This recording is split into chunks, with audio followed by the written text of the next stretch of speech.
Hi everyone, happy Friday. I'm so excited to welcome Danielle Wickes today. Danielle Wickes, can I give a thumbs up? I want to make sure you're good. I can add you. I've got 2 thumbs up from Danielle Wickes. Hi. Hi, I always feel so large. I have to back up to match your size. I'll get up. But then I look like a ghost because Okay. my cameras are like under me, so I'm like, ooh. Oh, I could join you. There you go. How are you, Danielle? I'm good. How are you, Sam? I'm pretty good. It's been a long day. It's been a long week. It's been a long year Truth. already. Action Yeah, packed though, right? it's only February. I still feel like But it's January, but yeah, yeah, I'm a it whole does feel box that way. behind. Wait, have you not designed with January yet? Not yet. No, I Oh, had to that's so kind of true. skip January and just go straight to February. Right? Because I was like, I've seen Danielle's November designs, I've seen her December designs. I hadn't realized And I then didn't see any January was like, January. boop. It was just like I didn't know what happened. I got the box, I looked at it, I oohed and awed, and then February.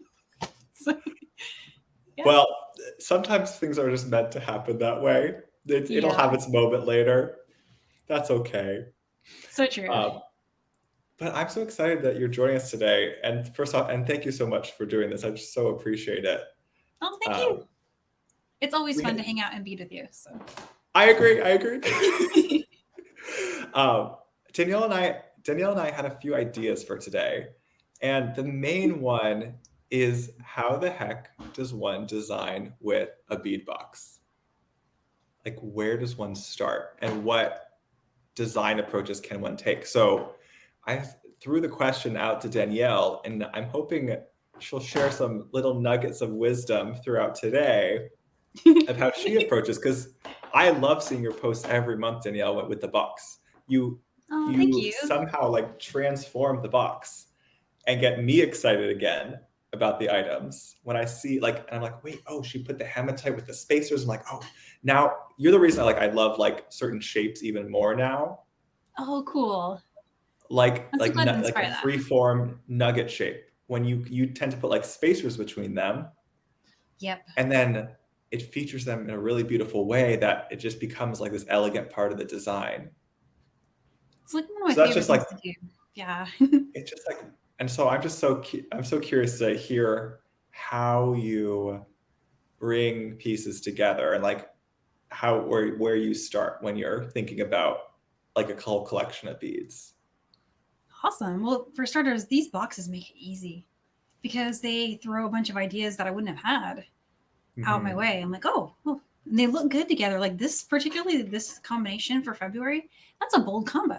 You got amethyst, some like sunset orange, and cobalt with a Mm-hmm. bunch of ABs and irises. So there's a lot going on, and it's just like, oh, that's fun. You even got some rubies in there, so I'm sure we'll do like a whole unboxing. But just in general, that color theme really like works for me. I love it. Something that it's there's suns and coppers and Mm-hmm. Picasso finishes, and Yeah. so yeah, I really like this. I like them all, but there's some certain ones that really jump out to me, and this is definitely one of those.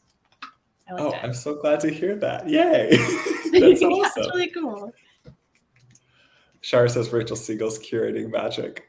Yeah, Yeah, the I know. great It's I can't totally. take full credit. We do these boxes together, and like I really thought the gradient came together really nicely for this box, because if you lay it out fully you can go from the oranges into the fuchsias into the purple and then into the cobalt blue, and it looks like a perfect like sunset gradient. It's so pretty to me. There's that extra color in there. I was wondering where to put the fuchsia in that row, and that's exactly right. And then there's this gosh, what it's a rondelle, but it's fuchsia with copper. So the way you pulled the Yes, copper yes. in, so there's some genius going on there. I'm just Oh saying. my gosh. Definitely some good stuff. And so yeah, it's at first it's kind of overwhelming because you just get for me, I don't have the ability to kind of filter out all the stimulation that's coming in. And so Yeah. I'm just like and I have too many things going on. It's just if I slow down and like write things, I Hmm. might not lose one of those ideas because they come in a rush. And Yeah. then You're I'll lose someone like who journals, right, with your yeah, designs. Can you tell us about that? Because I know about your bead journal. Can you tell us about your bead journal?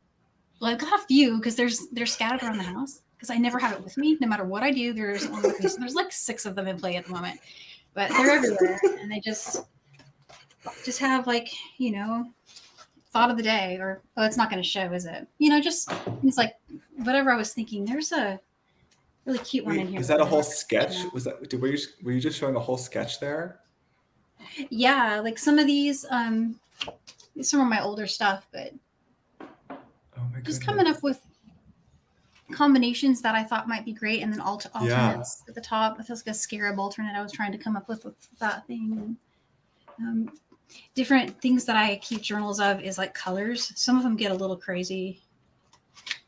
Like this one, do you want me to? I can add your overhead if that's easier. Oh yeah, I mean that is easier. I mean, I didn't even know what I'm showing you. It's just like random stuff. These look like DB color numbers or something that I was going crazy with. But yeah, there's just, it gets, like I said, because it gets overwhelming for me, I have to either write it down or storyboard it. And that's another thing that I've started doing lately is creating what's like a bead storyboard, where I'll take all of the beads out and then just start arranging them in place. And if I can't do it that minute that I'm looking at those beads, I'll take my phone and just take pictures of all of it. And then put it away. It's hard because you know, like photo album. Exactly. Like, or else like it would get lost in my camera. But if I had like a photo album of the ideas, that's so smart. Because then you don't actually have to keep the bead tray covered in beads and like to the side for the deck. Like that makes a lot of sense to me. And I can't leave them out on trays anymore because your bestie will come and take them. Who will take them? Alex. Your bestie. You forgot your bestie. Oh, my bestie. I was like, your bestie. I was like, who's bestie? Who's stealing your beads? I was like, okay, Alex. Okay, got it. Yeah, my youngest. Well, he likes beads. And so he will, oh, that's a pretty bead, mama. And then it won't be there anymore. Gone. He's like, this is part of amethyst. Oh, that's part of my collection. That's going with the giant red sphere from Sam too. Okay, cool. He has a shelf with trays in his room. It's like he's into it. Well, I was obsessed with his creative amazingness ever since you showed the shoes he made. Oh yeah, was that Alex? That was Alex. I had to give him something to do or he wouldn't let me work. So I'm like, okay, here's some glue. And you gave here's exactly what I'm using. And so it was like flat rhinestones, basically, right? Yeah, they were the flat back rhinestones, and we were gluing them with glue pens onto different surfaces for just like demo purposes. And I made some jewelry, and it was a really fun project, but it was crazy. And he grabbed shoes.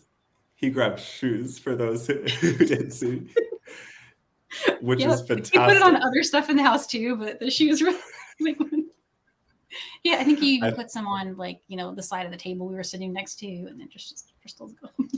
There might be, Danielle, you might have another designer in the family. I think that'd be so fun. That would be really great. I think it's destined at this point. Like being surrounded now that you're working from home, like doing all this amazing creative pursuits. Yeah. Like how is he's gonna like absorb all of that? He loves it. So I'm really excited to see what he comes up with. He already arranges his beads in colors. He palettes them. So I go in there, ooh, that's a nice palette. Wait, this is why we're best friends. Well, yep. That's amazing. So I'll go ahead and add your overhead, and yeah, let's get into the box. Right in. And so when we got this idea, I had already opened and peeked at my box and started to kind of lay out things. And so the first thing after oohing and awing over all the beads, like for example, there's these apricot brios. Yeah, so I call them evening glow, but I like apricot too. Is that oh yeah, evening glow. There we go.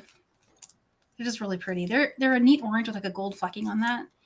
And I mean, those just need to be earrings.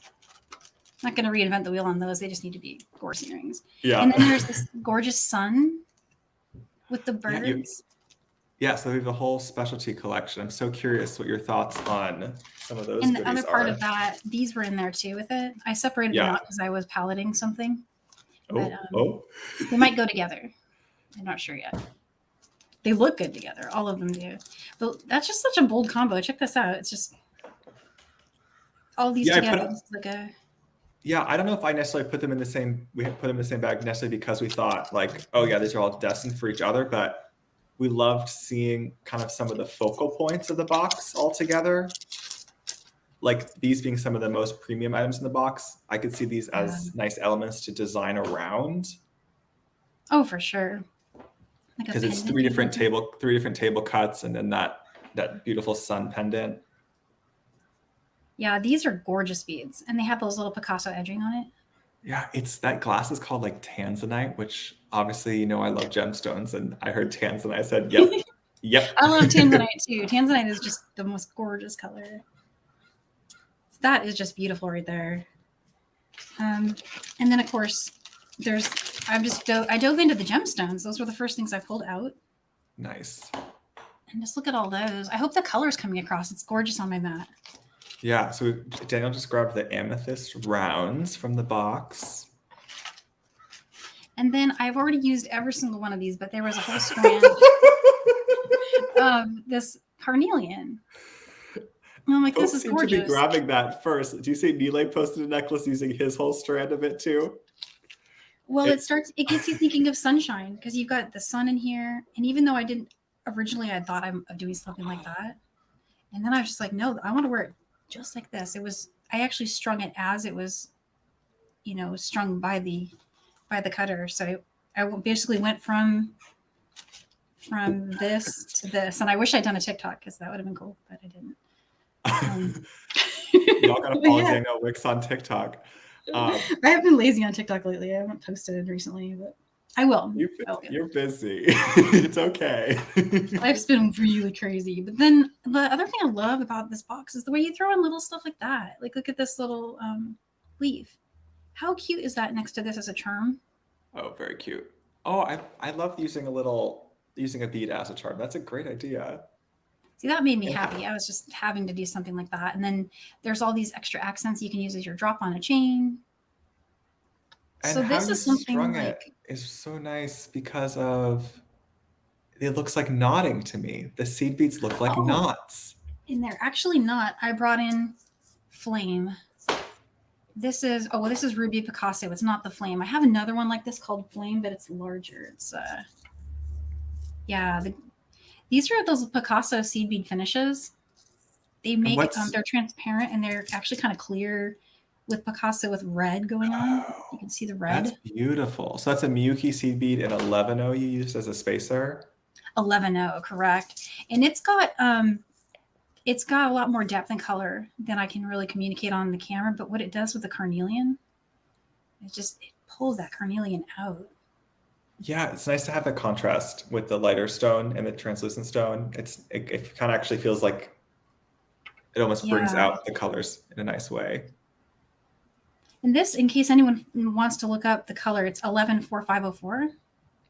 So the Miyuki DB number is 114504. And that's that cool transparent ruby. These are all the seed bead stores have that color, so should be able to find it. And yeah, this is flexible because what I used inside, what did I use in this one? I used some metallics. I use fine because I'm going back through copper crimps. Yeah, the copper crimps, need the thinner stringing wire. But and the fine is also probably smart because it's an Indian cut. They tend to have smaller holes. So like maybe you could fit a medium through most of them, but the fine is nice, so they're gonna actually be able to have some movement to them.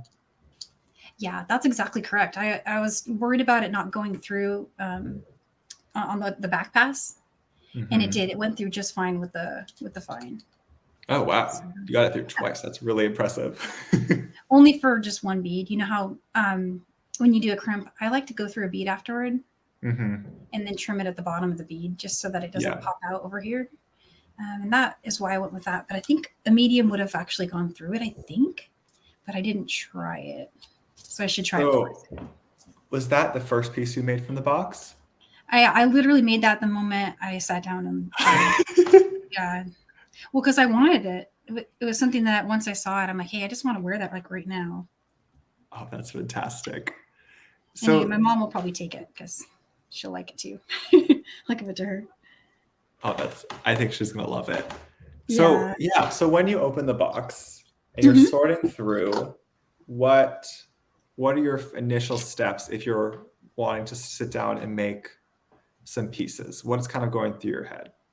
So right now, I'm just seeing what's in here, and I might even just go crazy and dump it all out because if you can see things next to each other and move them around like little puzzle pieces, it's also just really fun.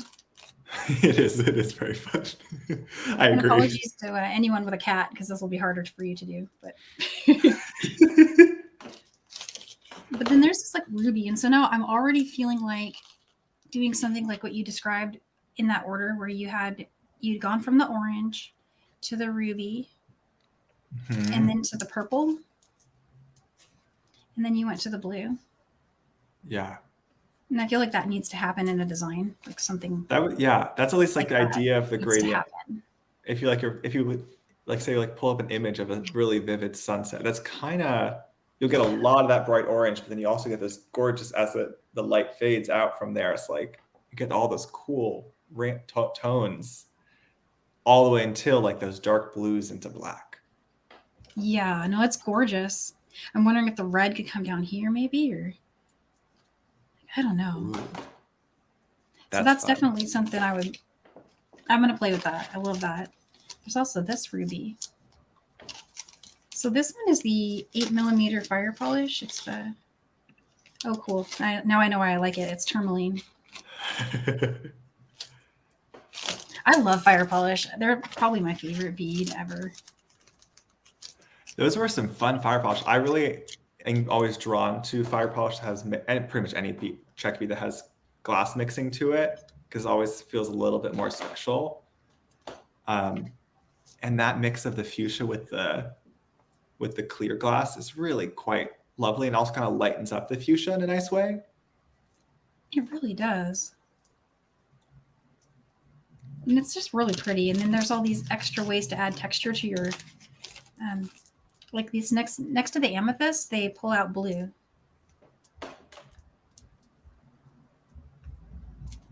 Oh, beautiful. They just really pop. I don't know how much of this comes over on the camera because I'm looking on the screen and it seems darker, but it's just so bright. We can see it decently well. Oh, good. Oh, and then this is where you inspired the pulling in of copper because it comes with this. Mm-hmm. This is my favorite toggle. Isn't it great? It's just gorgeous. So this is why the coppers all came in, and I'm going to keep with that theme. I brought up all copper findings and chain and things like that. I used up all the daggers, except for one, but that's going to become a charm for something. Yeah, I count on you figure out a way to use all leftovers. But this is a tried and true. This is nothing new design. It's probably 3 years old now. And this is one of your designs?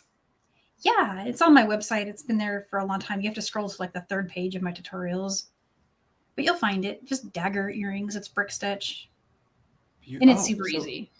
Yeah, because you taught us brick stitch in the December class, so it's essentially the same. That's cool. It's the same technique at this heart of it.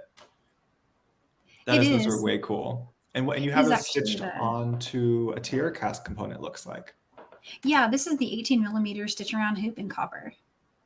My gosh, if I had seen these earlier, those would have been in the box in a heartbeat to go with those daggers. Now I need those. Yeah. Those are beautiful. They're a beautiful component, and they're just it's so fun just to have something to build it on. You throw your ear wire, you're done. Yeah. We did have some requests for folks curious about that design. So if we have some time later in today's class, Danielle did say she might be willing to do a quick demo. I figured I'll just go with what if you want me to demo anything that we're doing here, we'll just dive in and start making stuff, right? See Absolutely. What beautiful things appear. So this was one that jumped out at me too. I wanted to highlight it, that this is like a heishi, and you called it creme brulee, which is the coolest color. because that's something that as I was going through, I was excited to see a brown, because look what it does next to that. Oh, beautiful. It's Yeah, it's a really warm, like orangey brown, which I thought was kind of nice with this box. Oh, it really because is. It's just because pretty. there are some brighter browns, just kind of, I mean, brighter oranges, to have something to kind of bring them into a darker palette option could be, I think definitely could be something like that. So what were you, when you saw those, what were your thoughts? What were you thinking? Spacing them with little seed beads and then running it into another bead as kind of like a three. I was picturing 3 patterns around. So like one, and then this one, and then a third, maybe like something larger, but not that color. I wanted to bring in another one. Where's that other big bead? Like maybe even with like a blue accent. Mm-hmm. Something like that. I wasn't sure yet, but I felt like these two needed to go together. Yeah, I love that idea. I hadn't seen those together yet. It's just really cool. That's how it's inspiring, because if you pick your own beads, you kind of go a little crazy, and I tend to go monochromatic when I pick beads. Really? I don't associate that with you. I was surprised too. Or sometimes I'll do, most people will do a triad. I'll do a quad. I'll have to have 4 colors together, and then I'll just stick to those 4 colors and I won't stray from it. Even like with, finishes, I'll try to stick the same finishes together. Yeah. But that seems like a perfectly reasonable number of colors. 4 colors is still a decent number to balance at the same time. Yeah, that's true. Like when I see your designs, I really think about, like, I always am so impressed by the unexpected combinations. I've said that before. Like, and thanks. I'm so kind of curious how you get to those, because they always work so well. And I guess maybe it has to do with your puzzling that you were describing. Yeah, I never thought about that before, but that's probably exactly right. Yeah. Because seeing it like, yeah. Anyway, I'll let you keep going. I'm very intrigued. So this is where it starts getting cool. I mean, it was cool before, but now it's getting really cool. Literally, and because of these cobalt. When you start putting cobalt with orange, it's just got the coolest, like, makes me think I'm at the beach. And I love that this is a February box and it's not pink with hearts. Yeah, we considered that, and we're like, wait, people would probably be really excited over something that wasn't that. What if we did something else?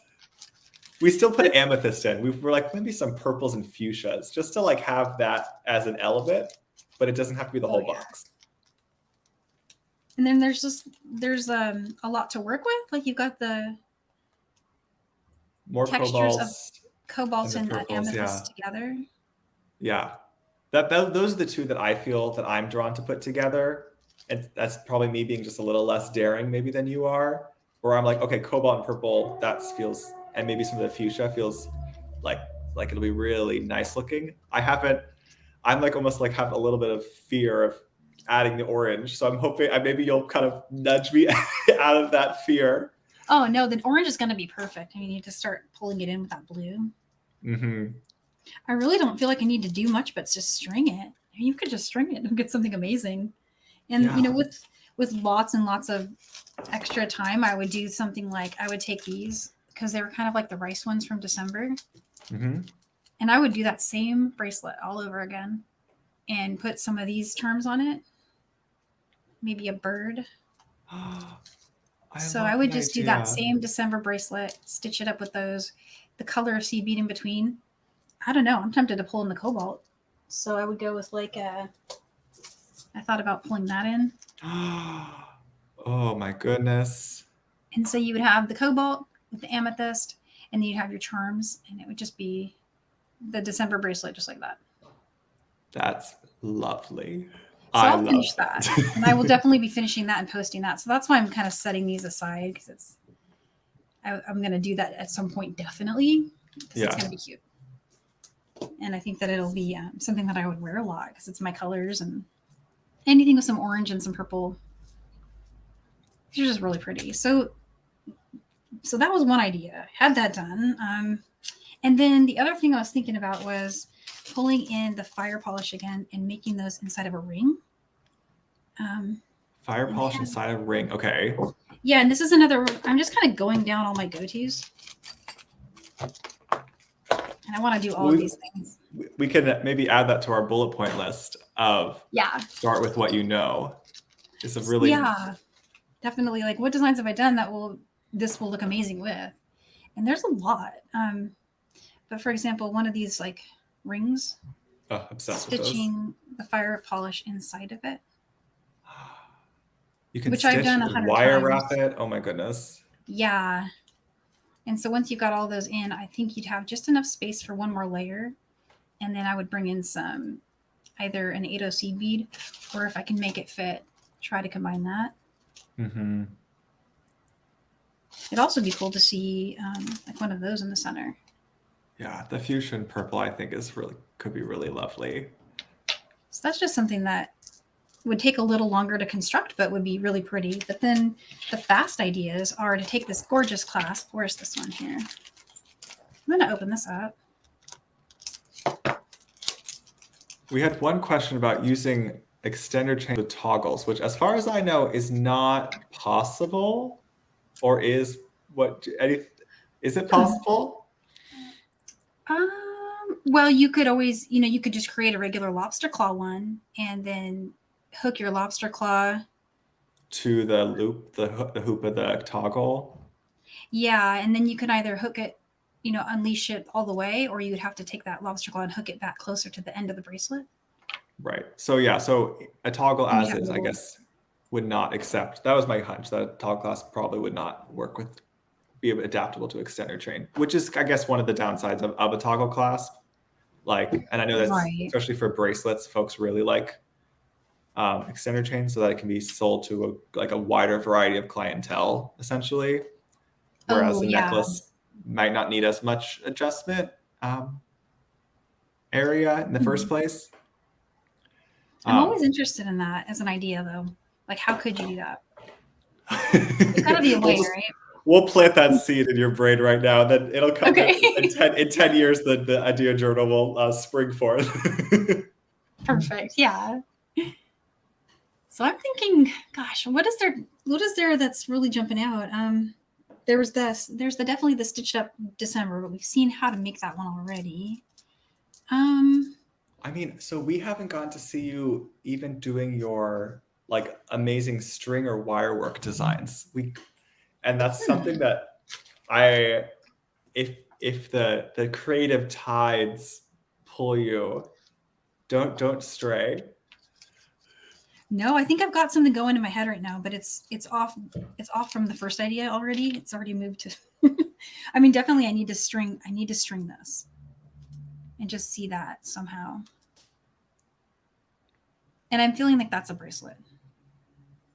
Yeah, that fuchsia with the orange is actually quite lovely there, and the tanzanite coins. So that I just want to see that as something that's definitely braceleting for me right there. Yeah.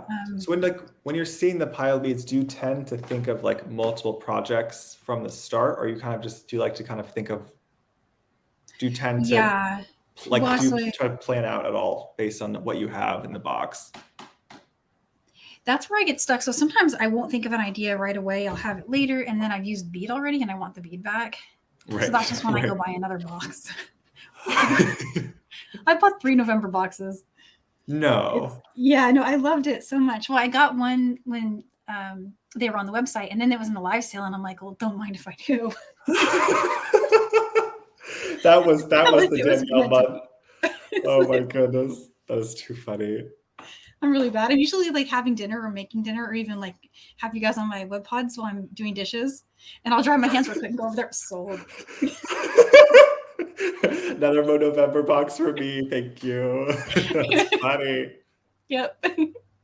Oh, but so this I've been hit by about 4 ideas right now, and I'm having trouble deciding which one to do. Yeah. This one is a must, but there's another one that would use the clasp, and it would be a necklace. And I was thinking, because this is so pretty, it could become the focal, and it would be asymmetrical. So you'd have 2 strands coming up, and they might go all the way around or just to the back of the neck, and then one strand coming down attached to this. And it would be the larger strand with some of the larger beads. And then the strand over here would have 2 of the smaller.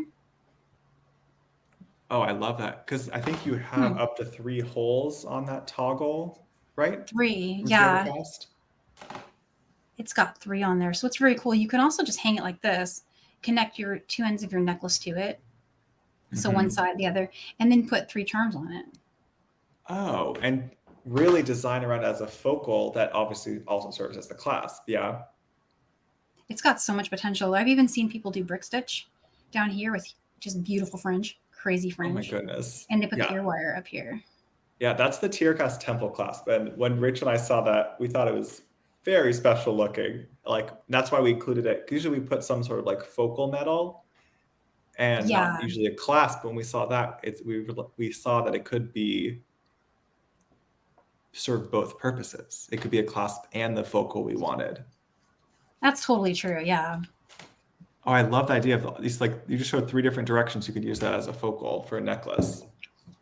And should I do one of them or should I just go for this I'm bracelet? What do you kind of think?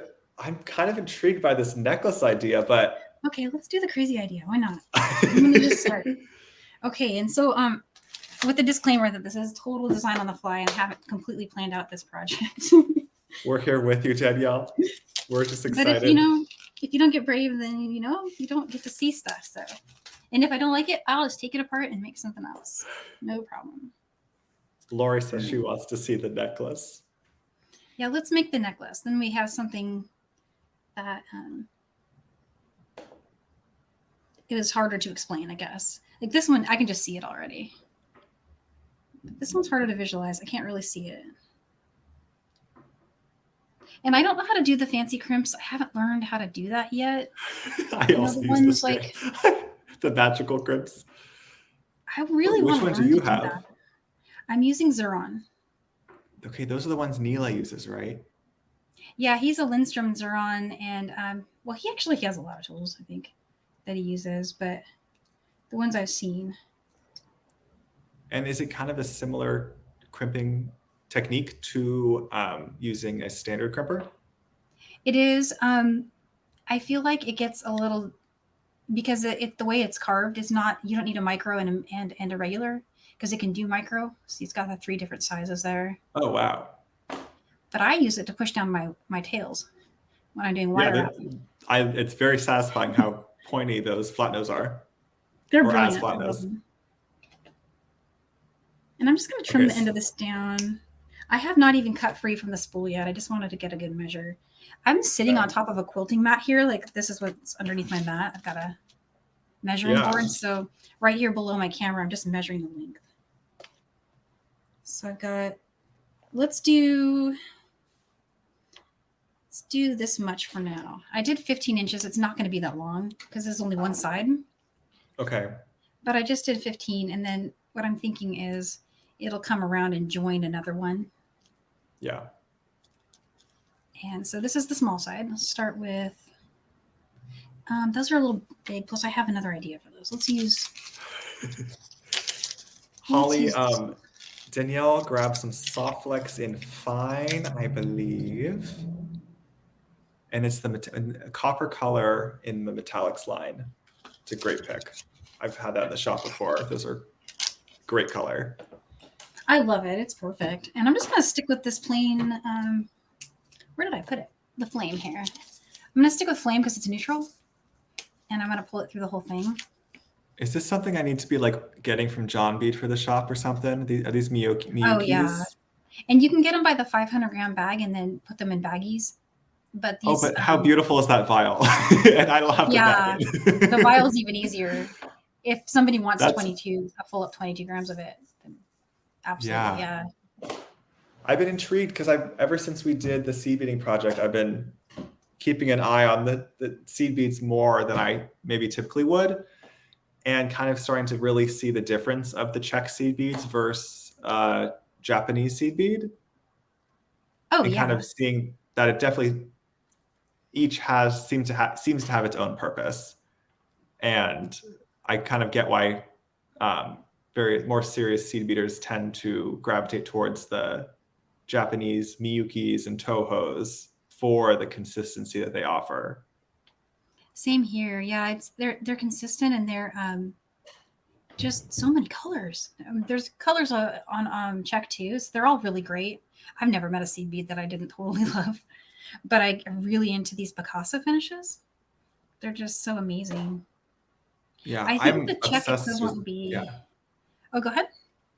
Oh no, I'm nothing helpful. I'm just saying I'm obsessed with all those 10-0, 11-0 seed beads as spacers. I think that's feel like it's become a forever part of my designing. Me too. Another. I'm doing something kind of weird here. I'm going graduating it up. I don't know if I like it. Do you like it? Wait, so if you wait, we have to keep going because we need to. Yes, I'm so fascinated because it's just going to keep growing. I've never Yeah. genius of Danielle Wickes. And then I'll have extra beads. I was thinking of you earlier today because someone on my TikTok, it was this recommended live stream on my TikTok feed, and it was Oh yeah. basically a woman making, I think, waist beads, Oh really? and what she had was an electric spinning seed bead machine. So it was like the wooden one, but it was spinning itself. And so she Oh literally really? was sitting there on the live, stringing, like just literally making feet and feet of strung seed beads. And I was like, if Danielle Wickes doesn't own that, I think I have to buy it for her because that is so satisfying.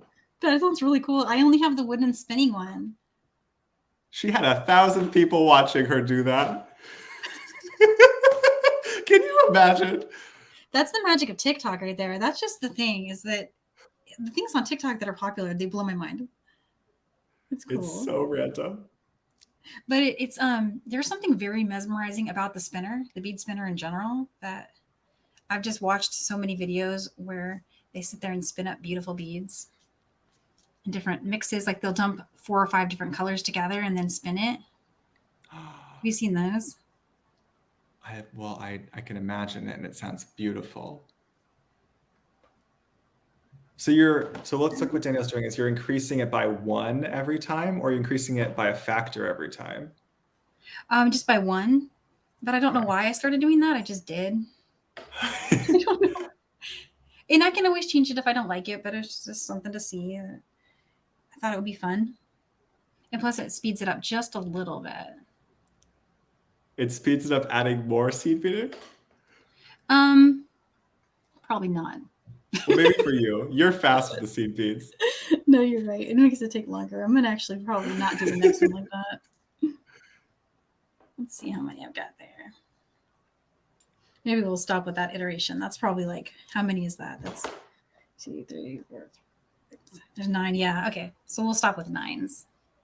9 is good. Everyone's in the comments is saying I need to get seed beads. It's something I have just like not done. Like theoretically I could. Like John Bead has plenty of seed beads. I'm sure they'd be glad to wholesale over to Sam's bead shop. But like, Oh yeah. I'm just like once I enter that world, like The where seed does bead it world. end? Look at the wall behind Danielle. Well, that's maybe 10% of the seed bead options they carry. oh yeah, no, for sure. And that's just check. But you see the Japanese beads, there's so many, and there's delicas, and then there's different sizes of delicas. It's a whole craziness. Maybe Danielle will help me pick out a standard line for us to start with for our spacer needs. You know what you can do though, which is something that I wish I would do it more regularly, but I get so busy and then I can't really make my dreams happen. But I like to release a palette, like a combination of like 4 colors, just 4 tubes of colors. And I'll throw that palette in my shop, usually because I wanted those colors. And so I bought bulk and then just listed them. But I list my extras and things like that from what I'm designing. So I never have very many. But if you did it as like a monthly palette, oh man, people go crazy. I would go crazy for it. Oh my goodness. I wish I had the seed bead prowess to use the whole palette, but maybe that's how I slowly accidentally become a seed beater. That's what I've been doing in my shop for several years now, is just creating like little, sometimes I'll have a design and sometimes I won't. Sometimes they'll just be, hey, this is my winter my winter one. Here's my summer one.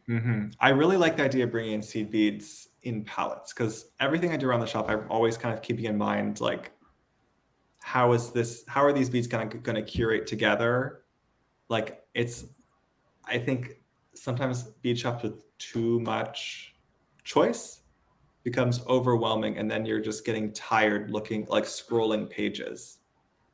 So the idea of the palette is really nice because it has some built-in structure and like beauty inherent to it, which is, I find, really nice. No, that's so true. And then Almost also like the December bead mix. I loved that because you took the work out of me matching the seed bead colors to it. Because that's something I'll spend forever doing. I'll get the box out, and then I'll sit there next to a very giant box of seed beads and try to match and create that for myself. But then the December box, I just went straight to stitching because everything I needed was right there. Yeah, that's such a good point. So let's see, where are you at? Did you eventually call it quits, or you just paused your? Oh no, so I'm adding the next one because I want to, before I crimp this, so I made it kind of long. Okay. And before I crimp it, I want to make the other one so I know how long to make it, and I'm going to bring it up to meet. So it'll meet like that. And then I'll just I'll probably, stop one of these strands here and then bring the other one around, and it would link to this. And then so we'll have two strands on one side and one strand. This side's going to be bulky. It's going to have like a lot more going on in the way of like chunky beads and. Okay. In my vision, which may or may not actually look right in reality. We'll just have to see. Because I don't always land it. I don't always land the idea the first time. Sometimes I have to, just try something different. And that's okay. That's that's okay. I'm gonna do. Let's see. I was gonna put cobalt next to it, but then I just really want to see. I really want to see this one. Fuchsia. Oh, okay. You want to do fuchsia? Oh, you did crumb. We're like, okay, no, I'll shut up. What we could do? What if we did this? Would that be bright enough next to the purple? Do you think? I think rubies. I think it's a great idea. We could even brighten up the rubies with other fuchsias, or what else is there? Let's do that.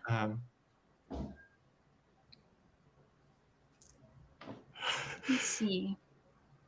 We have folks talking about their CB collections in the comments now. And yeah. I first saw Anna Marie say, "We won't talk about my seed bead stash." And I started the exact same thought that Shara had of, "We won't talk about seed beads." No. No. Just full Encanto moment. Thank you, Shara, for being on the exact same wavelength as me. No, because if you don't, once you start down the dark path, you'll have, next thing you know, your entire house full of these little tiny things that once fall into the ground, you cannot find again. They organize so nicely. Those tubes are so satisfying. They actually do, yeah. These are tiny little beads. They're so cute, though. I'm just going to string them as they are. Okay. So if I wasn't live right now, I would have pulled this first strand apart 3 or 4 times, getting very picky, like making it exactly. Oh, you would have pulled apart the ruby strand to sort it? No, this one. So this first one that I did, I would stare at that for probably 20 minutes, and then it may or may not survive the cut. I might actually take all the beads off, put them all back on. Sometimes I'll do that and I'll end up right back where I started. I know, I've done that with designs where I'll like, okay, this is this. Okay, that's cool. And then, oh wait, no. I liked option 1. That was really cool. That's what I end up doing every time. Now, I'm not sure I'm going to love this or not, but I'm going to throw 1 cobalt in there because this pink with the blue, that is the most fantastic color together.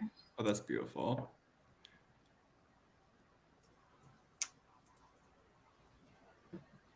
And then not wanting to count, so I'm just going to measure all that and just string that.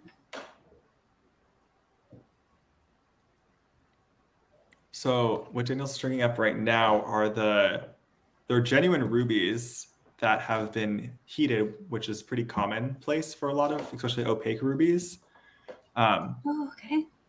And like there are other versions. There's some South African rubies that are more translucent and generally not heated. There's glass rubies, which are actually kind of fascinating, that come out of India, where they somehow like fill in glass to the ruby, and it gives it this really nice shine.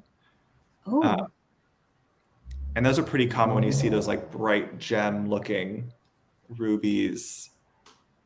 But in this case, this is a heated ruby pebble that we've had in the shop before that Rachel and I thought would be really fun as one of our fuchsia options in the box. We're like, we can put rubies in the box? Yes, please.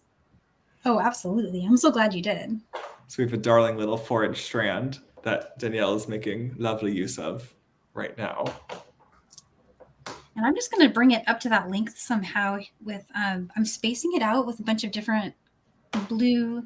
And then there's this ruby color here. These are those ruby rondelles. Yeah. It's really beautiful the way that this is coming out.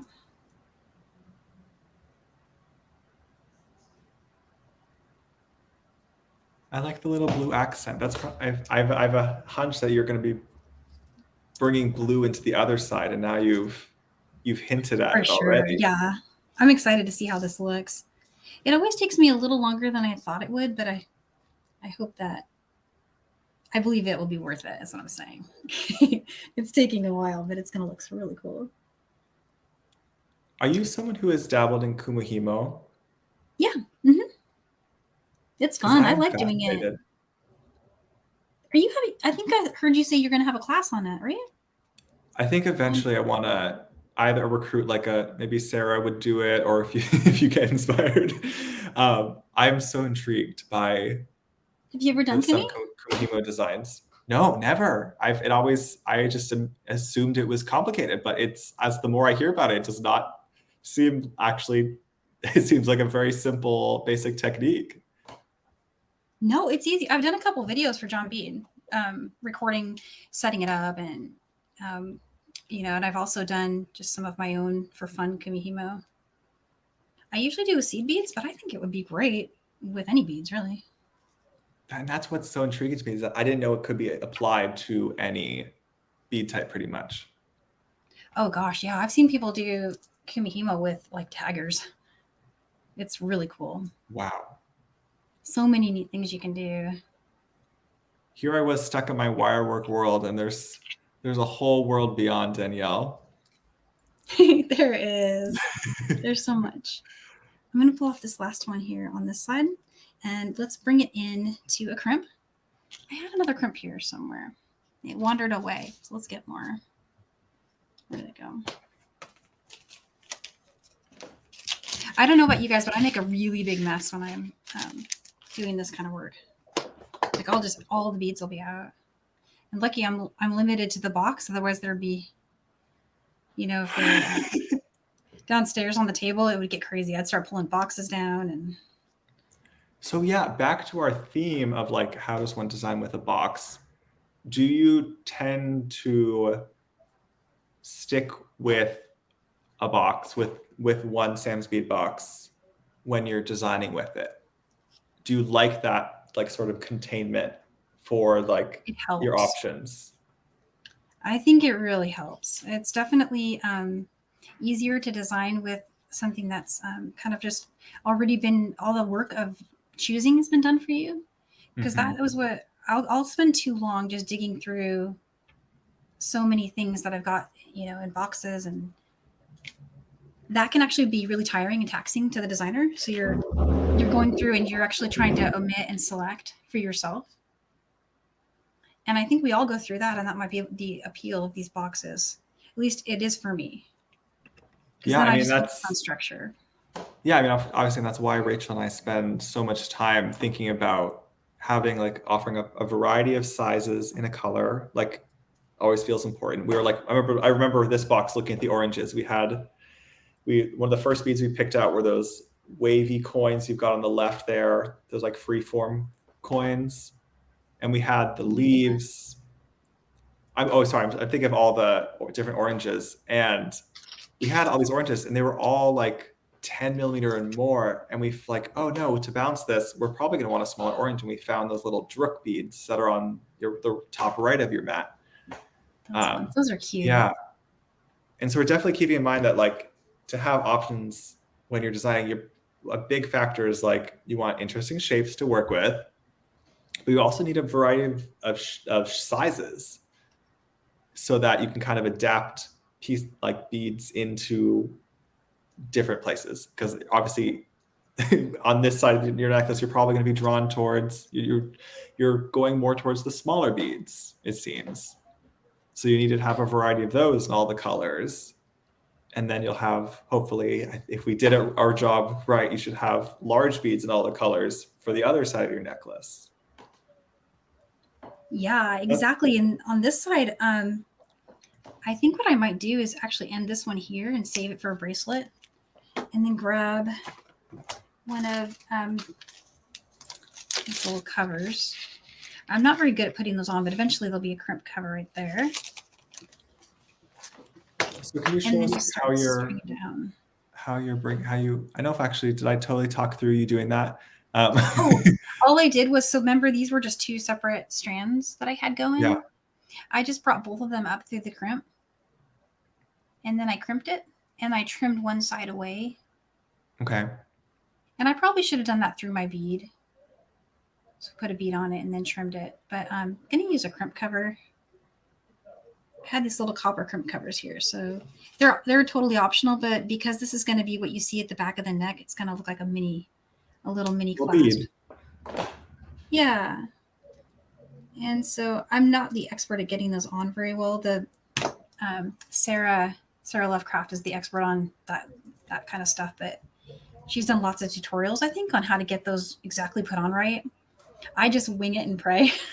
Yeah, it looks good to me. I they're know really there was hard to put on. But I'm happy with how that one looks.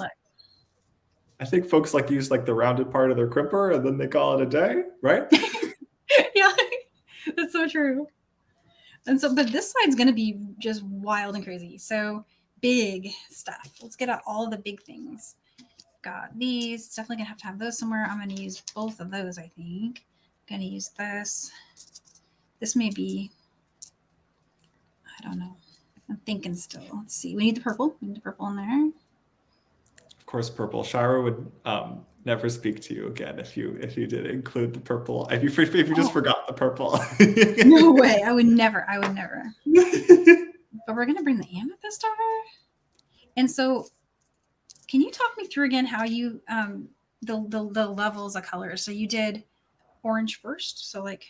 Yeah, the idea we had, I think it's how we also listed on the item insert, so folks kind of a sense of what the gradient was. We were thinking we first had if you look at the item list, I believe we started with the lighter oranges, so it was like the topaz leaves going into all the different oranges, and then I think into all the ruby fuchsias. Gotcha. Okay. That's just what we were seeing. I ain't gonna tell you Danielle Wickes how to design. So no, but I liked it and I wanted to copy it. Let's see. So I'm honored. The topaz starting with that.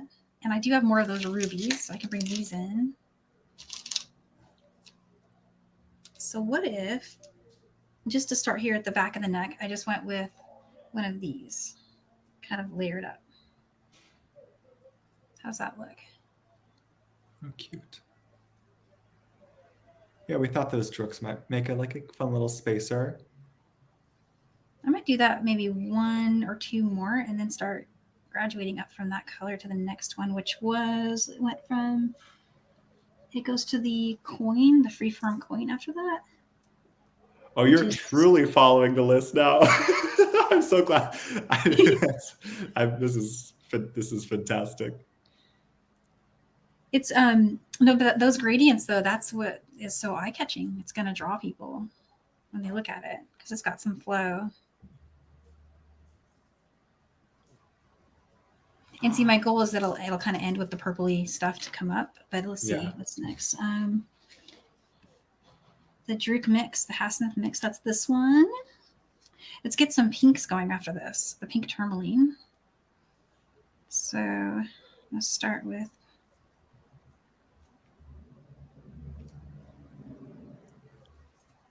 Obviously, we're not following a classic gradient, but this is kind of the gradient idea we had of like thinking of a sunset. Like I bet I could pull up an image and there must have been something we were looking at when we were doing this.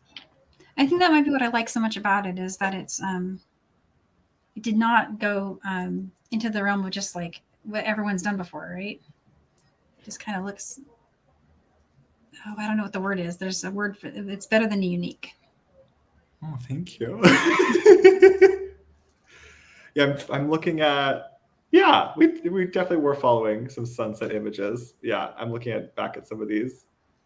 And it's like all about bright oranges into those reds and pinks, and then into the purple blues, the cooler tones. And so purple next and then blue, or blue and then purple? What do you think? We were thinking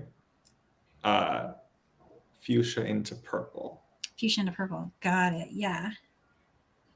And then the blue is kind of the idea is what we were thinking as like the dark, like cooling sky. There it goes.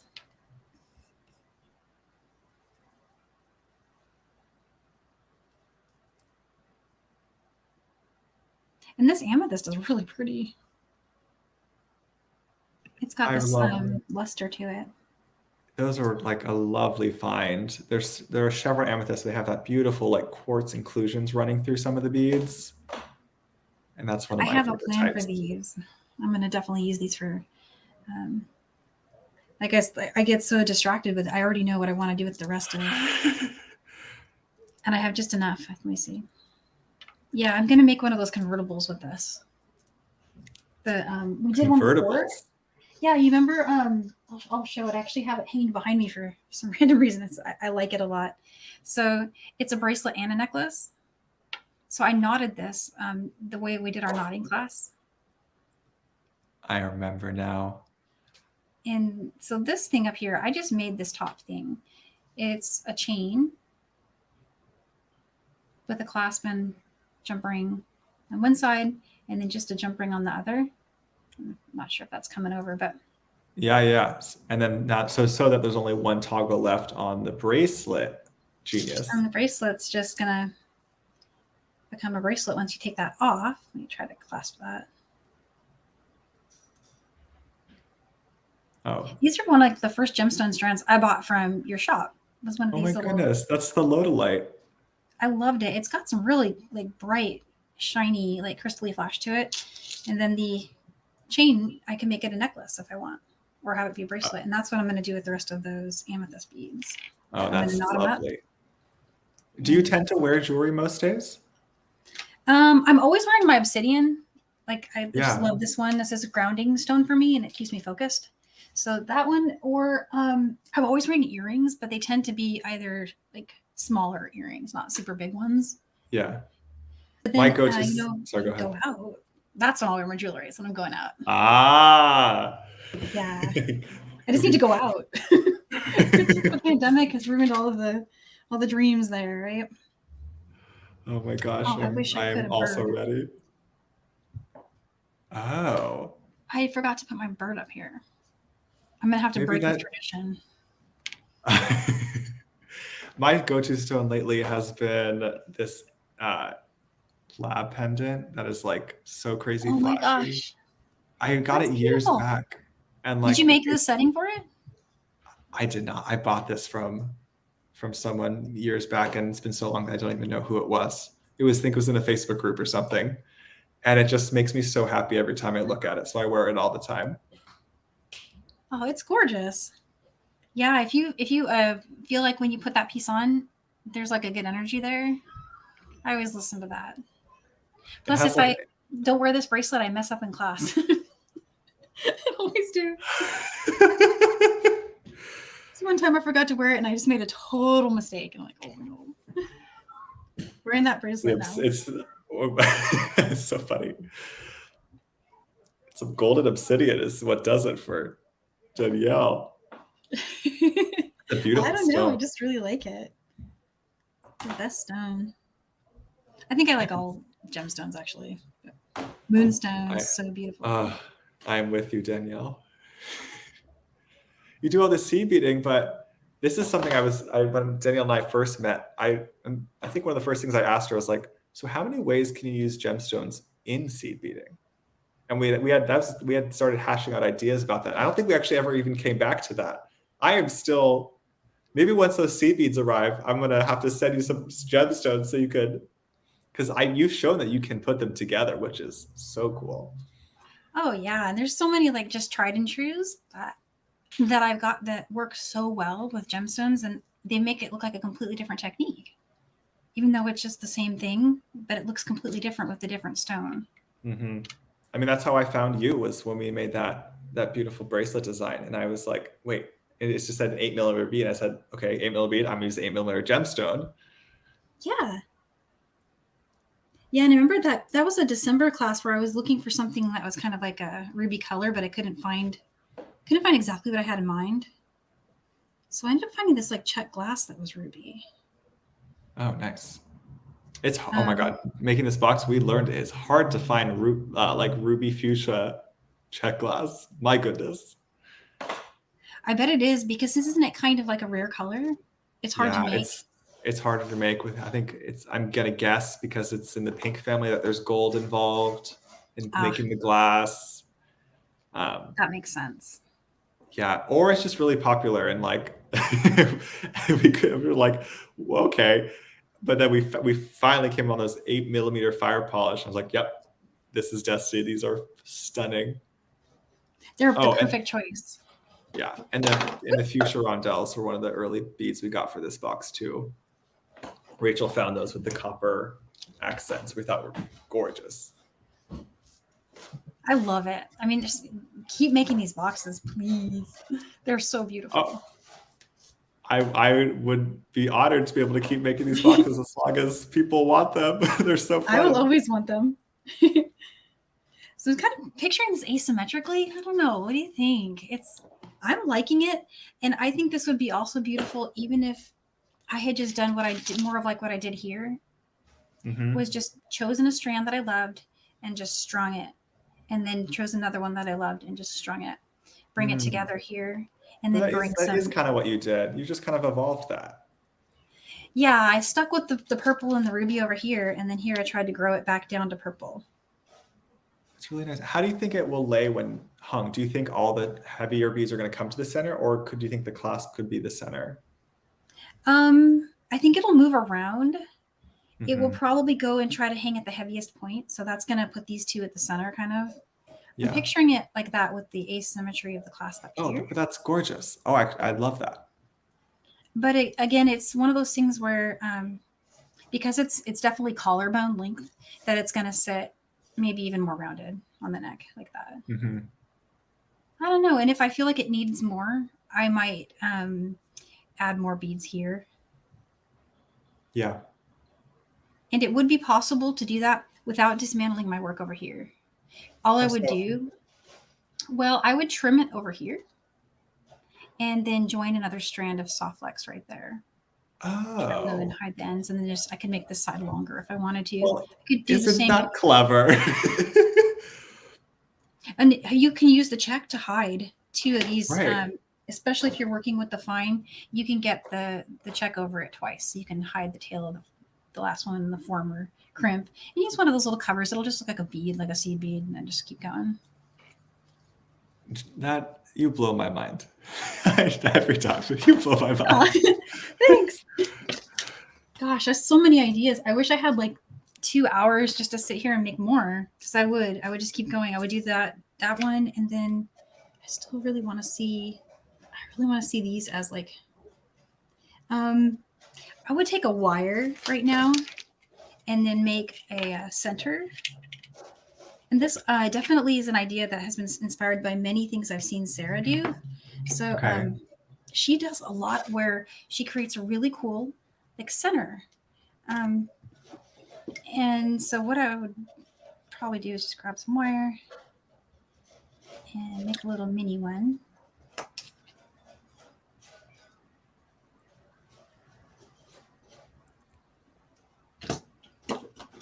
Immediately grab the wire. I'm like, oh, I know exactly what she's doing. This is fantastic. We're back in my realm of understanding. Oh, so you know what? You've seen the idea. You know which one I'm doing. If it's the one that Nile showed on the Sparkle New Year's Eve thing, potentially, or something It is similar very to that. similar to his. Yeah, very similar to that. But it's just kind of my go-to for any kind of like something where you want it to display in the front. Let me mix up. I don't know, maybe. Let's see how that looks. Danielle, are there ways folks can support your teaching and tutorials? What would be the best ways folks can support that amazing work you do? Oh gosh, I think I have a little shop where I sell kits, and it's mostly just odds and ends, like leftovers from kits that I made or leftovers from my projects. So, And what's the name? Your Etsy shop is like Danielle Wickes Jewelry, right? Yeah, it's easy to find from my website, which is daniellewickesjewelry.com. And when you go there, you'll see an opening page that has links to all my patterns and tutorials. And then there's another one next to it that's called, I can't remember if I changed it to, it was See Latest Jewelry Creations for a while. Yeah. But I finished jewelry less and less, and it's more kits now than it was before. Yeah. But it used to say, click here to see latest creations, but I think it says shop Etsy now or something like that. And you click on that and it'll take you right there. Cool. Or it's just daniellewickes.etsy.com. Another way you can find it. Okay. Yeah. Danielle's kits are lovely. I super recommend checking them out because they're all based around specific projects, and you include all the instructions, right? Yeah, and that's what I'm feeling myself be more drawn to lately is I really like writing up those like illustrations of the beading. And I sometimes will use software to design before I've even used the beads now. I'll just design it with, especially when it comes to like peyote patterns and things like that. Mm-hmm.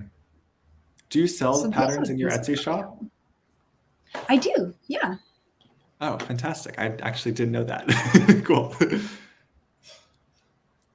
All right, so it looks like you have strung on a whole strand of beads. Yeah, and this is just super simple. Just keeping it really easy. And there's a couple things I could have done if I'd been thinking ahead about the length of the wire and things like that, but I just kind of wanted to see in general what it might look like. So that would be one layer of a necklace. And of course I need to get that to sit forward. So let's see if that will go. Oh, beautiful. Oh, I love those leaves strung up like that. And then if I wanted to come around with some more 24 gauge wire, I could wrap in between each one and go behind it to make the daggers not spin, or the leaves, sorry. Yeah, I love it when you add those. I love when you do that sort of thing. It's so cool. But it doesn't really have too much movement. It's pretty still. And I would even, honestly, I would just like to see it with just leaves. Like, that's pretty. That's gorgeous. But what about just these leaves with little spacer beads in between them? Absolutely. Holly says, I'm really drawn to those yellow leaves. Hint, hint, Sam. LOL. No, we have extras of almost everything in the box, Holly. That's so pretty. And also that leaf shape is not one I've had in the shop before. Rachel found it. It's more of a free flow to it that is really nice. It's very unique. I'm really into check glass leaves, and I love them, and I see a lot of them. I have not seen this shape before. I took a close look at it, and I thought it was, the traditional shape that looks like this. It's not. Yeah. It's got more puffiness to it. Yeah, it's slightly different. It has more of like this to it. It's more. It's like leaf clouds. It's in the breeze. I just love it. And look at that right there would be adorable. Oh, I love how bright that is. That you could just add on some of the oranges and keep like a nice bright summery feel going. Add on some of your Cheeto beads. People keep Cheeto calling ones. them Cheeto beads. So this is just going to be a sweet vocal with just cobalt coming out the side. Ooh, fun. I would even do that on stretchy. I would just sit there and talk about something that would sell at like a bazaar, or this would be so pop. And I got a lot of these blue beads. I'd mix it up. Although I had another dream for these drukes. But hey, I might just need to order more of them. We could hook you up, Danielle. See, just like that. Can you see that like popping on a bar at like a show, somebody's bracelet bar? Oh, absolutely. Somebody would walk up, grab that, throw that on. For me, I'm still terrified of cobalt and orange. But This I would combo? put, but that's okay. I would put one of like the sunfocal or one of the bird swallows right there, and then that would make me happy. The birds will be good. Yeah, I have another bird over here. I was hoarding him for my other bracelet idea, but that's cute. And that's less obnoxiously orange, so maybe that feels a little bit like less harsh maybe on the eyes. Wait, somehow I like But that less than the Cheeto. The Cheeto's now my favorite. The Cheeto is growing on me. I've stopped calling it a Cheeto because I'm sure I'm not allowed to. Those are our what do they call it? The wave. That's our check glass wave. The waves, yeah, I think that was let's find the little baggie. Yeah, I'm pretty sure that's the wave. I don't know where that went. Darla says, put Danielle down for 3 boxes every month. I know, right? I know. And I just need an extra like three hours a day as well. Ooh, look at that's cool. That's good. Ooh, that. Nice. And then if I didn't bring up any bright pink, but what about bright pink seed beads in between there? Yes. This would be a charm over here. That's really cute. And you can even throw another leaf on it. Because you were texting me about your ideas for like really quick pieces, for like very sellable quick pieces. Like when you say that, what are you thinking? Like really simple earrings? What are you imagining? Oh, yeah. So like, for example, I have these little leftovers right here. These beautiful little rubies. I would take these and string them on another piece of wire with, a loop at the end, and then put some chain in a bracelet. So that would just be a center focal. That could also be the center focal of a necklace. Because you have 4 inches total, right? So you can just use a little bit of it like that. And yeah, I could definitely, and then you get to tell someone this is a strand of rubies. And like that actually makes a really like pretty nice necklace actually offering at your table. It does. That's a great idea. It's so pretty. And then the little details, like those little charms, like so. I think this would move at a show for sure. And then those little details, okay, so this little leaf charm, who else has that on their jewelry? Nobody, right? It's so you, and it stands out. It's not something they would find at a department store or anything. It's got a lot more unique feeling to it. Absolutely. Yeah, I know. So it's interesting because there's obviously multiple markets in selling jewelry. Mm-hmm. You have your crowd that's very like probably more like the simple minimalist side, and I think that kind of goes also aligns with some of the people who prefer like a monochromatic design. Mm-hmm. Something that can go with an outfit, which especially like that's in one color, so it can really be easily matched with an outfit. And then I think on the other end of the spectrum, there's a huge demand for pieces that have a bit more of a statement, so that can be their own focal point to wear. No, that's totally great. I know like everyone's like kind of has their own opinions on like which they make for, but there's no reason you can't do both, because what people pass, you're going to have both folks passing your booth. Totally true. Without a doubt. No, that's absolutely right. And then of course, you know what? If you like it, chances are someone else is going to like it too. If you ever make those pieces where you're like, I don't think I want to sell this, that's the one everybody's going to want. So just make sure you have lots of extra beads for that one. Right. Yeah, that's always what happens to me. It's like I love it and I want to keep it, and then, but you know, if you offer it, it will sell.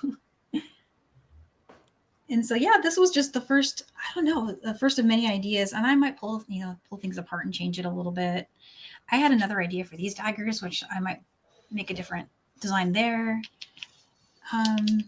Then of course I still want to just put these together with seed beads in between them. Yeah, absolutely.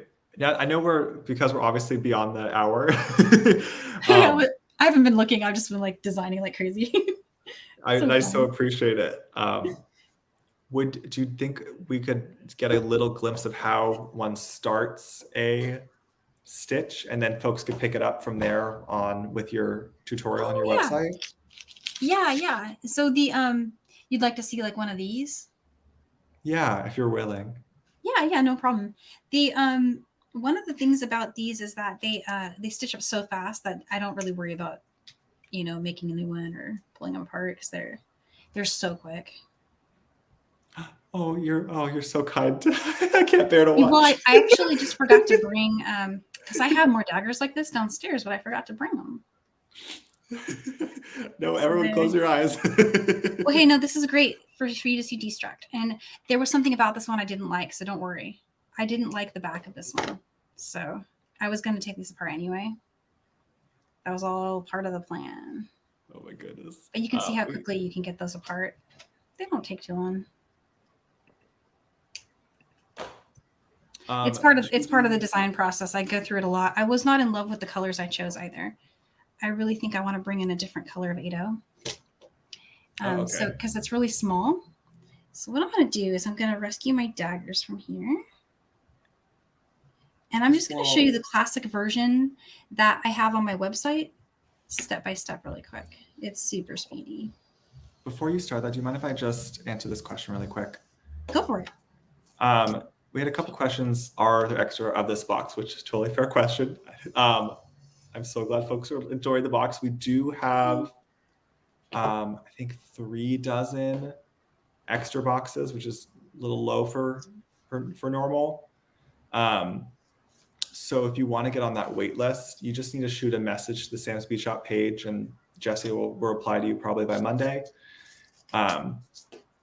And then he can add you the wait list. And then once he lists the extra boxes, it'll basically put one into your cart for you. And you can get all these beautiful beads as the original collection. Otherwise, we have also sell the individual extras. We usually have extras of pretty much every bead, and that would be our live sale on the 24th, I believe. I think that's a Thursday. That's the next one is the 24th? The 24th is our next Bead Box live sale and where we have the individual extras. So awesome. Yeah. I might need to tune in for that one too. I feel like when you started talking about the amethyst, I was like, oh, there's gonna be a lot of things we could do with that amethyst, isn't there? We need more than one strand. Oh, for sure. Yeah. No, there'll never be enough beads. Never be enough. We always need more. This I did off camera really quick. I just went ahead and did a needle. This is a size 12 beading needle. And then I just threw some size D beading thread. It's Wildfire 0.006, and other things that will work could be like everything from, Nymo to Fireline to, all the beading threads. Use what you have. And then I've got this 18mm hoop that's from TierraCast, and I've got the tail of my thread. So here's the needle side, and the amount of thread I cut is about 30 inches. 25 would probably work too. It doesn't need a lot of thread. It's really quick stitch, and this is actually a really best-selling design. I've sold a lot of these over the years. This was one that would sell a lot in the summer. And in which form? You would sell kits of this, or you would sell the pattern? Back when I used to sell my finished work, which I still do. Yeah, I just don't. Itself. Cool. Yeah, I know this earring design itself, and it's. I do not mind at all if somebody wants to make one for sale. That's fine. Or more than one, however many you can sell, you go for it. And so what I did is I tied a double knot, so basically just a shoelace knot, onto the bar there. And there's the shoelace knot. And I brought the tail up through the seed bead. The seed bead came on with the needle, and I brought up the tail. And then this is a little trick that I do just to get the knot to hide. Same thing we did at Christmas, you know, where we're hiding the knot in there. Mm-hmm. That's how I start almost everything. And then I'm just picking up another size 8 seed bead. And really quickly, I'm going to throw 8 on the hoop. So I brought the thread behind the component, through the center of the component, and then just come right up through that second bead we strung. I recognize this brick stitch. Yeah, and so this, I'm going a little faster than I normally would introducing it, but it's one that we just did it in December, so it's like the same thing. Right. Exactly. And if folks go to DanielleWickesJewelry.com, they can scroll back to find your dagger earrings, and you have a PDF of this. Yep. It's the very last entry. There's also newer versions of this same stitch that I have on the site. Sorry, I'm caught on my soft flex here. Uh-oh. Okay. All good. I'm like, why won't this thread pull? There's a new one I just did on these hoops, and it was on like black oxide.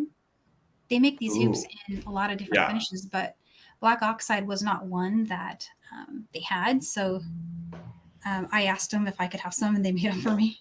Oh, so cool. And those are in my shop in the black oxide finish, like the same exact hoop. And I did a whole series of kits with this exact brick stitch, and those PDF instructions are also, they're free on my website. They show all the ways to do different kinds of brick stitch on these hoops.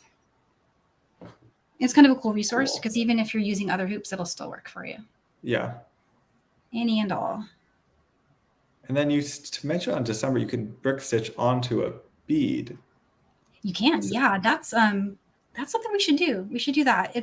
You can brick stitch around a bead like this. I'm trying to imagine how, and I can't compute because, again, the lack of seed bead language, but I love the idea of that. And that's on my website, too. There's one that has, you know, the dragonfly coins? Mm-hmm. It's actually stitched on a dragonfly coin. I have a kit, or I used to have a kit, but the kit sold out, but the instructions are still there. Oh, nice. And you can just download them. I've got 7. I just need 1 more. And so this count of 8, you can change that count. You can make it more, you can make it less. And you're basically eyeballing it to kind of make those in the center at the bottom? Yeah, and you can move it. Oh, nice. You can move it into, right when you're done, just kind of decide like, okay, I like that. That's a really great center for me. And I'm not going to be super perfectionist. I'm just happy that it's, you know, kind of mostly centered. And then you'll need a smaller seed bead. So those were 8s that we were working with, size 8.0 here. And now I'm switching to those 11.0. It's got 1. And then string on a dagger. And then string on another 11.0. Oops, there we go. And so from where we are here, and apologies for the color, I'm going to bring this over. I should have used a lighter color seed bead. But so these are thread bridges right here. You can see my needles coming under a thread bridge. That's where I'm going to stitch through. So I just strung the 11.0, the dagger, the 11.0. I'm going to skip the first thread bridge, which is this one, and then just go under the next one. And bring that on. And then that 11.0 seed bead that we just strung, the last one, go ahead and come up through it. And pull tight. And you'll get a dagger bead that's kind of just attached there. And then go straight to the dagger bead for the next one. You skip that first 11.0 because we're going to share that 11.0. Get the next one here. And I'm going to go into the next thread bridge. This is so fun to watch something that I actually understand, because I did the earring project. I at least did one earring in the earring project when I tried the December stitching. And it's so nice to kind of see that how the technique transfers in pretty much the exact same way. Oh yeah, no, it's one of those techniques that's so versatile that, and the only trick to this one is getting your daggers to space exactly the way you want them. You can play with that. So I've been going into, the next thread bridge ever since I finished that first one, but I felt like this looked better if I skipped a thread bridge. Oh, I like the spacing like that. And I changed it from the last one. I'll show you the one I did before so you can see the difference. So this one is kind of like, I didn't skip every one, but I skipped one here and here. So there's that spacing. On this other one, I went into every thread bridge. Mm. And so I actually really like it less dense because you can almost see the beads better. I like this better too because this one made it kind of bend backward a little bit, which was why I went crazy on the back putting reinforcement, which isn't part of the original pattern. I was just trying to get it to do what I wanted. This is the original one that was just so super simple and also just really gorgeous. And you don't really need to do a lot to make these beads pretty. You just got to display them, right? So that's why I switched back to the old version, the original one. Yeah. I also like that you have all the AB coatings facing one way. It theoretically could make it reversible should the wearer know how to change the direction of the ear wires, or if they were on like a French or kidney, maybe a kidney ear wire, you could change. They're almost like two different looks, the AB or not AB. No, that would be perfect. No, exactly. And having the different finishes on one side versus the other, if you put a jump ring, it'll spin around while you're wearing it. Ooh. So jump ring to ear wire. And so from here, you just weave in. And one of the things I used to do when I used to make a lot of these is I would actually go back through the dagger. So I just finished that last little brick stitch section there. I would go back through the dagger and then back down through my 11-0. And then just go ahead and pick up that thread bridge again that's under that 11. It can be hard to see, but every time you do this, it'll make your daggers tighter. So I reinforced it all the way back. And so you'll see how these are floppy, but those aren't. Once I go through that and reinforce it, it would become a lot stronger. So that's kind of what I'm doing here. So when folks start reinforcing, they can know that they're sprinkling a little extra Danielle Wickes magic into their jewelry. It can feel extra secure, knowing that that piece will hold up nicely. And it also just makes, I feel like it makes it you, right? It's you put so much effort into it. And then when you give it as a gift for someone, for example, they know that you just took so much care putting it together for them. And I wanted to make it to the center one. For some reason, I've always found that those first two daggers, they just do fine without reinforcement usually. But it's that middle one. So I always want to just get back to my middle dagger and make sure he has an extra pass of thread through. Yeah, Steve. There we go. I was hoping we would start naming daggers. Oh, we're going to name them? Well, you said he, so I thought maybe we were entering a new territory. Okay. Oh yeah, I don't know why I always do that. I always say the bead's a pronoun, and I don't know why I do that. It's just, I don't know. It's probably like not cool. I'm not sure. I think it's okay, but I think now they need names. Right, so we can't just be calling them like poor Alexa. She gets. Oh, careful saying that. I know, right? Because now everybody's are going to go off. It's so true. But yeah, you see how quick this was? I mean, we were just sitting here chatting and having fun, and then boom. I know the names. It's Danielle, Sam, Sarah, Nile, and Sarah? I said there's Sarah and other Sarah. We got two Sarahs. Sarah and other Sarah. There we go. And so if you wanted to be lovely family. crazy like me, you could be crazy like me, and you could do seed beads behind your daggers. If anyone's curious about that, I was just kind of playing around making my daggers more secure with that. All it is just a layer of scalloping. And if you really want to see that, I'll do a video or something about it. I'm not sure I love it, so that's why I'm not demoing it as much, because I don't know. Cool. I'm on the fence about it because it's on the edge of just being too much, right? No, And it's okay if I these think it's wiggle a little great. bit. I don't know. Well, it's nice at least to have the option. It's because it adds a nice kind of cascade effect outwards from the hoop. I get really hung up on stuff like this. Like I'll keep looking at it and I'll redo it 3 times and not be able to make up my mind. But this was the original version, so this was the one that I feel like it's easiest to teach this one. And you can see there's lots of gaps.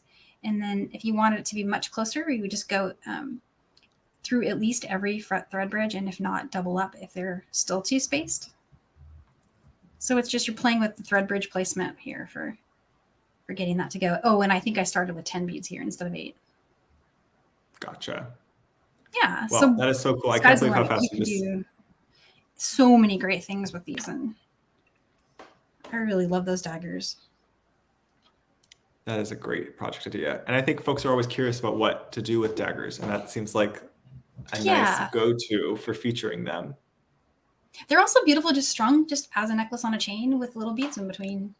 That's another totally just gorgeous go-to dagger. Some of the other things that really jumped out from this and from previous boxes is I love those little mini daggers that you include, because those can be looped around smaller beads in between larger ones for a really cool look. Okay. And I've recycled that like 4 times. I'm trying to imagine. Oh, like as like if I have one bead meeting, like there's some going around other beads. Yeah, and they look like little fans or little scallops, and they're small enough that you can fit them in between 2 or statement beads, and so it just looks really cool. I've done a couple versions, and all of them look completely different, but that's the same trick, just stringing them around each of the smaller beads. Right, and the basic threading of that is you just string on the first bead and then put on your daggers and put the string back through the first bead. Exactly. Wow, seed beading. What? Okay, bye. And I think you could probably just also do that with soft flex. You don't have to seed bead it. You could just absolutely. You can get the soft flex through, especially if you're working with the fine and you've got like a check glass bead or something with like a regular drill. You could get it to work with that beading wire. It'd be totally good. So, and Joan was saying pips, which I'm becoming. I love pips. Oh my goodness, those John Bead. We have a ton of pips, like all colors. Yeah, I've been looking for like options for the little ones. And I almost totally forgot that John Bead totally has them because I got the big ones from John Bead. Oh my gosh, it's time. I need to do something with the big ones too, because I have a ton of those big ones. I got to do something with those. They're cool, but I've never had the small ones in the shop, so I'm intrigued. I'm very intrigued. I need to go do some browsing on John Bead because there's always something fun on there. I'll text you later. Oh yes, I have many links. I always ask Danielle, what are your favorite colors? Danielle has lots of thoughts on all of the John Bead goodness. Anyway, this was so fun. Thank you for sharing all these ideas with us, Danielle. Thanks, Sam. And thank you for the opportunity to be on here just having fun beading with you. Yeah, this is great. Now you got me so inspired to think about the box in new ways. And I also think we had some really nice concrete also ideas for how to approach the bead box between the journaling, puzzle making, using the gradient, using what you know. There's some ideas here that I think should hopefully emanate creative ideas from here. Yeah, so totally agree. Thank you so much. Thank you. We are endlessly grateful for your just love and kindness and generosity in the bead world. I don't think it would be the same without you. Oh, that's so nice to hear. Thank you so much for saying that. Yeah, I try to, just throw as much happy out there. It always bounces back. So I think this community is very supportive. Yeah. Oh my gosh, absolutely.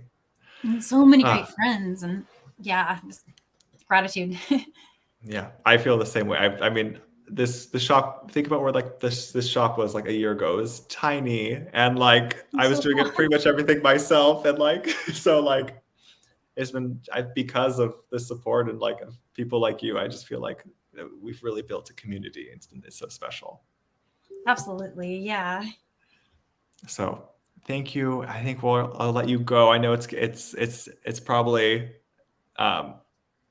your kids probably want to hang with you soon, so we'll go say I hi just to looked them at the for clock. us. I didn't even. My camera blocks it, so I can't see it. Oh, then that's my fault. So I'm gonna go ahead and end. No, I'm good. I'm just saying it's like I like that because then I didn't feel like Yeah. when we're beading, we need to take our time getting things all settled out. So Yeah. yeah, Well, no, thank you totally for awesome. spending this time with us. We this was just fun. This was so fun. Um, Yeah, I can't believe it's weekend time. So everyone have I a know, lovely right? weekend. Danielle, have a lovely weekend. I'm gonna go You work too. on that shelving. That's all sitting in my parents' minivan. I can't wait to see what you do with that. I'm following that story. It's gonna be great. I'll post an update soon. It's an awesome find too. So Oh bonus my for that. gosh, I'm so excited. Think of all the beads we could put on those shelves. Excellent. So many beads, so many beads. Alrighty, everyone. We will see you soon. Danielle, have a lovely weekend. Thanks, Sam. You too. I'll talk to you soon too. Talk to you soon.